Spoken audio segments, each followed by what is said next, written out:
Today we are celebrating 10 years Night of the Great Thirst, and 10 years ago it started as a protest against the Federal Food Safety Agency because they wanted to close down some breweries.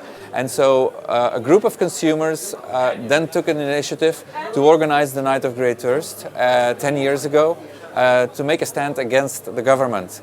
And they listened, and since then the Gueuze world is flourishing again.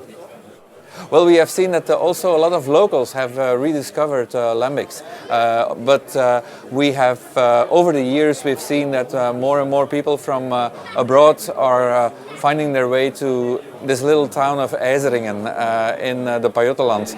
And every 2 years, it's a great gathering of Gueuze lovers worldwide who come here, who meet each other, and who drink some Gueuze, and they say cheers to life and to friendship.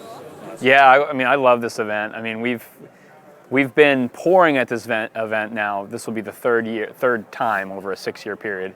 Here, it's you buy a bottle, and you'll have strangers next to you, be like, "Hey, you want to try this bottle?" I mean, there's just nothing like that. And of course, beautiful setting and fantastic beers. I mean, we're very honored to be asked to be here. We are one of the few breweries outside of this area to be brewing spontaneously fermented beers.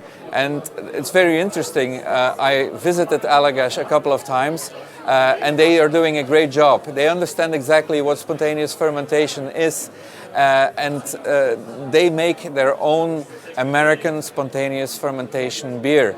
We did do quite a bit of research on weather conditions in this area when the brewers are brewing the lambic beers, and there are periods of time in Maine where we have similar weather conditions, so we tried to stick to times brewing the beer during those time periods.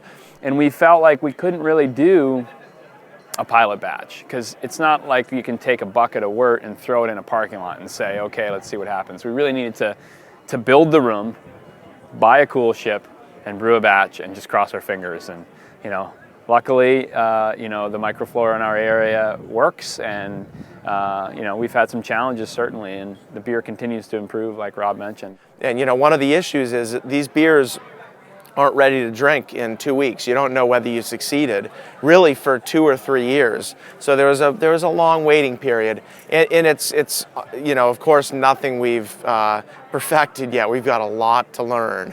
But it's fun. We've been doing it, I think, 7 seasons now. And we see it also develop over the years that the more barrels they have, the more batches they have, it's also easier to make a nice blend. And personally, my favorite, that's the Coolship Red. But Allagash understands very well the difference between wild fermentation and spontaneous fermentation. And that's a very important thing. They do it more or less in the same way as the brewers in the Pajottenland and the Valley of the Seine are doing. But they say what we are producing is not lambic because we use the main microflora, the microflora that's around Portland. It's always a pleasure to go to Portland and to meet them.